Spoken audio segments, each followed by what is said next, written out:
Mercenaries have often been referred to as the world's second oldest profession, having been part of history of war since its beginnings.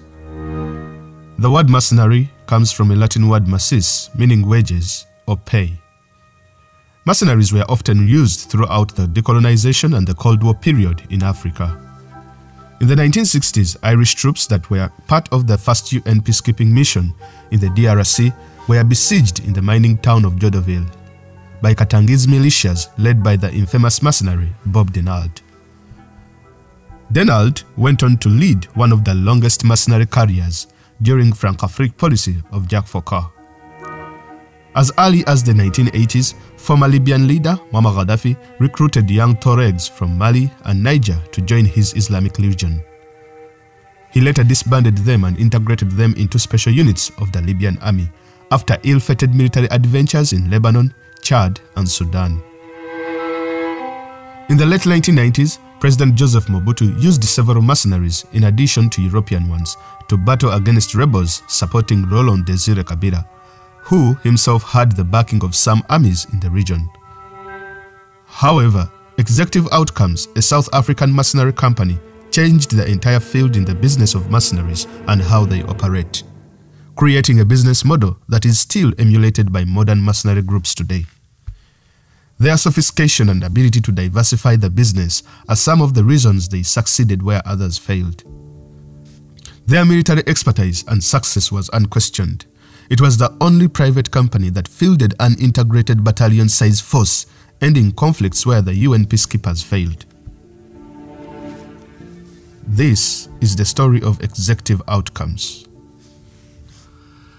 Executive Outcomes was formed in 1989 by Lieutenant Colonel Reuben Eben Barrow, a former head of the Civil Cooperation Bureau, CBB. The CBB was a government-sponsored death squad during the apartheid era that targeted ANC leaders for surveillance and possible elimination. The organization was also in efforts of breaking sanctions in Europe, which blocked the procurement of military equipment on behalf of the South African Defense Forces.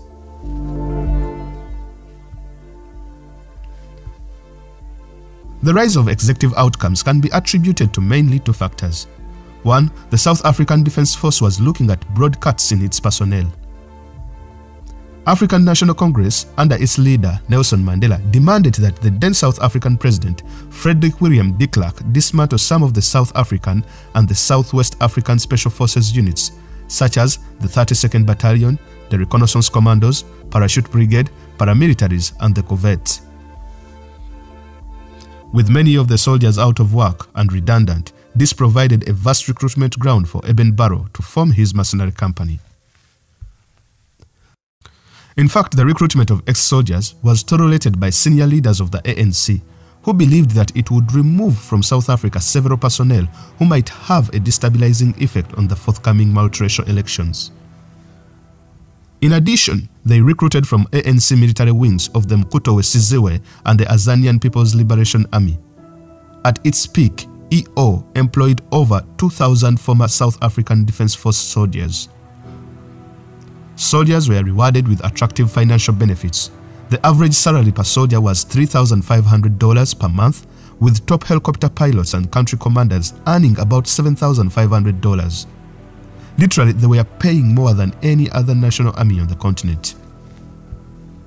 Eben Barrow noted that we have had awful lots of calls and letters from prospective recruits, but unless they served in the South African Defense Forces and the South African Police, we won't take them. Most of the soldiers were a mixture of black and white. Blacks comprised 70%, but most of these served as combat soldiers, while top management was always white. The top management included Eben Barrow, the founder and CEO, Lafras Luiting, the deputy CEO, Nick Vanderberg, the deputy director general. Senior associates included Simon Mann, a former troop commander in the 22nd SAS Regiment specializing in intelligence. Tony Buckingham, the CEO of an oil firm, Heritage Oil and Gas, which had drilling interests in Angola. By 1989, the Cold War was coming to an end. This meant that most African countries lost the military support and protection they had been receiving from both the US and the USSR. As a result, many African states ended up with weak militaries to defend themselves against foreign and internal threats. And so, Barrow and Associates formed Executive Outcomes to fill this role. What is interesting is that in the 1990s, the idea of African states relying upon mercenaries from the former South African Defense Force, SADF, would have seemed both preposterous and insulting. But yet, by 1993, Executive Outcomes was the world's largest, best-known mercenary group that had marketed itself as a defender of African state security in the post-Cold War era. In January 1993, Executive Outcome executed its first significant military operation that opened the gates for more work in and outside Africa. Tony Buckingham, the CEO of Heritage Oil, had interests in Angola.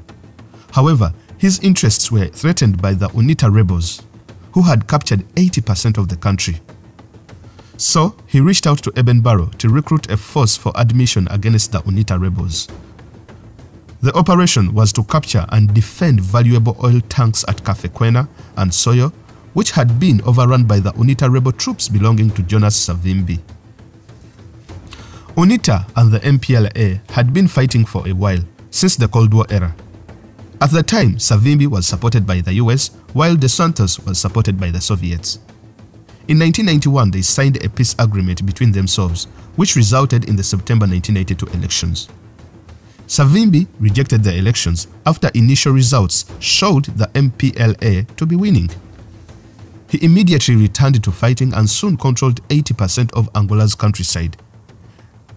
The MPLA were no match to Savimbi's guerrillas, so they desperately sought help from Executive Outcomes. While in Angola, Executive Outcomes fielded a maximum of 550 soldiers that served mainly as a force multiplier, where a small group whose specialized skills enhanced the effectiveness of a much larger force. They trained about 5,000 government troops and 30 pilots. By early 1994, the mercenaries had recaptured the diamond areas of Kafumfo and the oil installations at Soyo by November. In a short space of time, UNITA was defeated on the battlefield and sued for peace. After the operation, a US defense expert called Executive Outcomes the best $50 or $60 million the Angolan government ever spent. In November 1994, representatives of Savimbi and the Angolan president, José Eduardo dos Santos, signed the Ruksaka Peace Accord, which temporarily averted a full-blown war. In the end, about 20 Executive Outcomes personnel died in Angola from combat, training, and illness. In fact, over 24 terminated their contracts and were evacuated a few days before the fighting began. On the side of UNITA and Savimbi, thousands lay dead.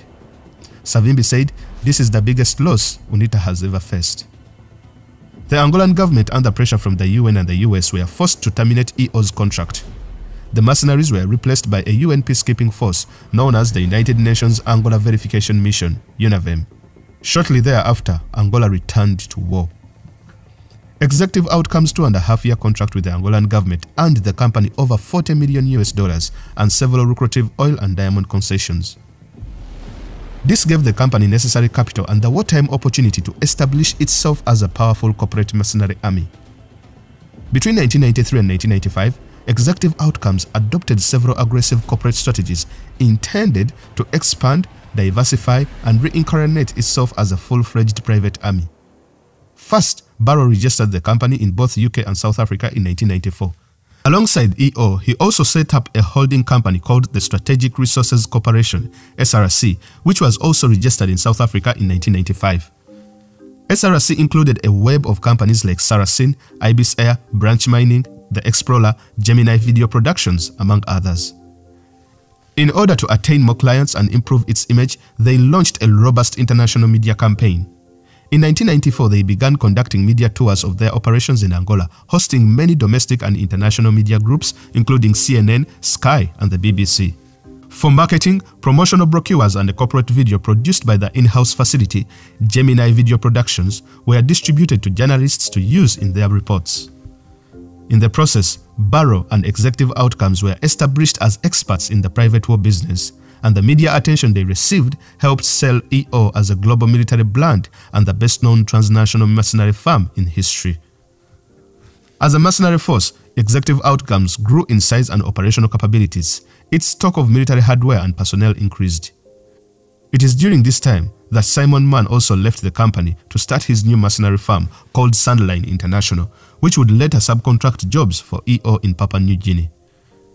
EO's rapid success against UNITA guerrilla armies and marketing campaigns paid off and attracted attention elsewhere on the continent.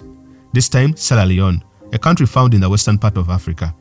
In May 1995, the company sought EO services to help it against the Revolutionary United Front rebels under Fode Sanko. The rebels had advanced 20 miles from the capital, Freetown, by May 1995. Sierra Leone was a mess, aided by a general breakdown in order and disloyal government soldiers.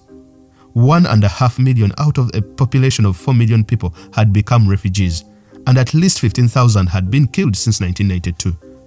The army of 14,000 had been hastily recruited and lacked basic military professionalism and discipline. The term sobels, soldiers by day and rebels by night, described the soldiers who engaged in banditry and rebel activities. In some cases, the soldiers even fought among themselves. Tony Buckingham, a senior partner in EO and the CEO of Heritage Oil and Gas, introduced Executive Outcome to the Freetown government, headed by Captain Valentine Stresser. When Stresser said he couldn't pay, Tony Buckingham agreed to bankroll the operation in exchange for future mining operations. Once again, Executive Outcome's military intervention progress was rapid. As a force multiplier, it provided technical services, combat forces, and limited training. EO soldiers arrived in about May 1995 and within weeks had trained 150 government soldiers. In addition, EO trained, armed, and used traditional hunters known as the Kamajos, who turned into a formidable fighting machine. The mercenaries came equipped with 2 helicopters and a radio intercept system. They pushed the RUF rebels away from Freetown, protected the Kono Diamond District, and opened the roads to Freetown for food, fuel, and transport. Later, the government bowed to international pressure to have Executive Outcomes withdrawn in favor of an ineffective peacekeeping force, which allowed the rebels to rebuild and pillage the capital in an operation that came to be known as Operation No Living Thing. Outside Africa, Executive Outcomes was subcontracted for an operation in Papua New Guinea by Sandline International to oust the rebels holding the Pangua mine on Bougainville Island. This led to the so-called Sandline affair, when news of the government's intention to hire mercenaries was leaked to the Australian press. The commander of Papua New Guinea's Defence Force, Jerry Singrock, reversed his support for the operation and forced the Prime Minister Sir Julius Chan to resign. During the early 90s, Executive Outcomes was also approached by South American Drug Enforcement Agency to provide them with advice on countering the growing drug problem in South America. EO was also approached by various heads of state and organizations. However, most would fail to materialize because either EO was not interested or the client thought the price was too steep. During various interviews, Barrow claims that he was contacted to intervene during the early stages of the Rwandan genocide in 1994. However, when he billed the UN, they claimed the money was too high, and so they found other means. In the end, 800,000 people ended up dead in the space of 90 days. It is also alleged that the OAU might have met with Executive Outcomes to discuss possible cooperation as a continental peacekeeping force. With the success of the company, directors expanded into civilian sectors through trade, transport, construction, tourism, and mining equipment companies. They had a web of influence in Uganda, Botswana, Zambia, Lesotho, and South Africa.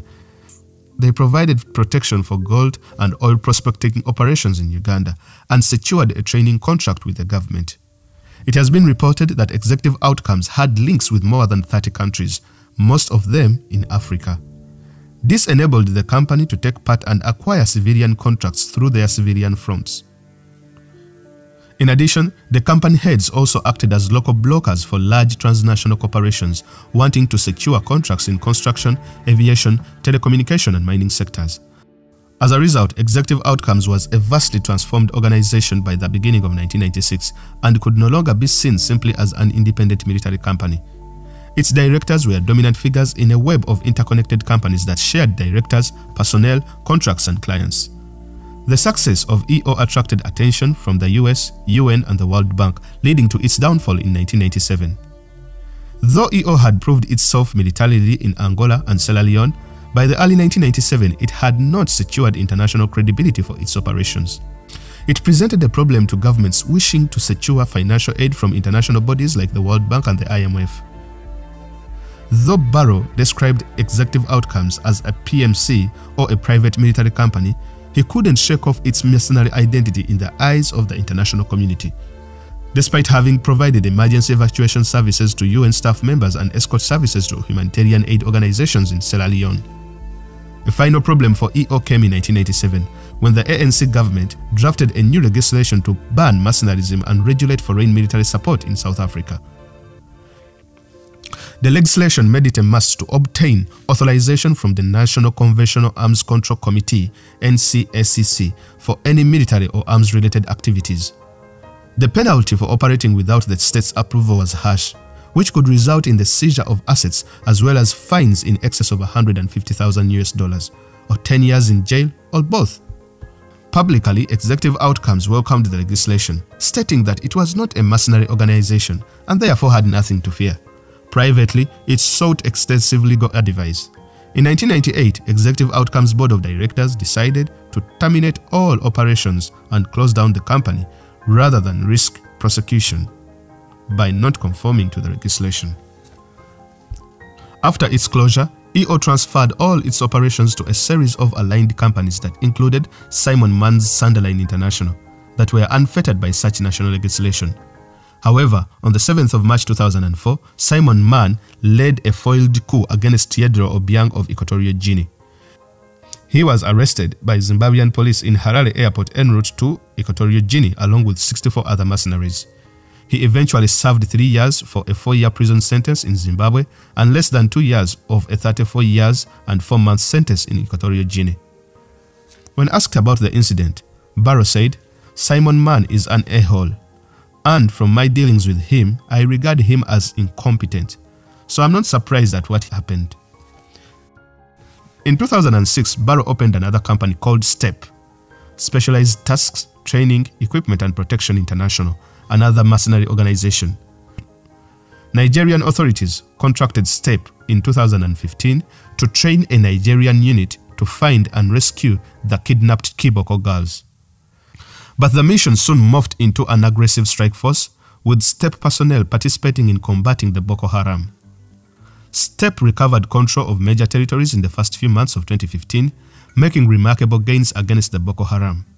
However, the change of government from Goodluck Jonathan to Muhammad Buhari led to the termination of the contract by the new administration. Later, the mercenaries left and Barrow resigned from the company. Today, mercenary companies are still operating covertly and overtly on the continent, trying to emulate the Executive Outcomes model. One of the best-known PMCs or mercenary organizations is the American company Blackwater, which was dissolved in 2009 for unlawful acts and human rights abuses in Iraq. Blackwater founder Eric Prince and his company provided some of the African mercenaries for the war in Yemen and previously attempted to build a private air force for the government of South Sudan during the country's 2013 civil war. Another mercenary company that has attracted attention is the Russian Wagner Group, created in 2014 by Dmitry Utkin. Wagner played a crucial role in the conflicts in Ukraine and Syria and has also been in the Central African Republic and the Sudan, where they are suspected of having helped the government quash anti-Bashir protests. Mercenaries are illegal under Russian law, but Russian President Vladimir Putin acknowledged back in 2011 that such companies are a way of implementing national interests without the direct involvement of the state.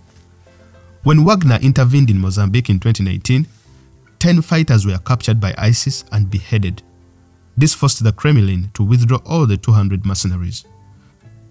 On the 7th of December 2020, Barrow announced the rebirth of Executive Outcomes, saying, "As previously mentioned, and on request of several African governments, Executive Outcomes has been reactivated." Thank you very much for watching. If you enjoyed this episode, please give it a thumbs up and do not forget to share the video.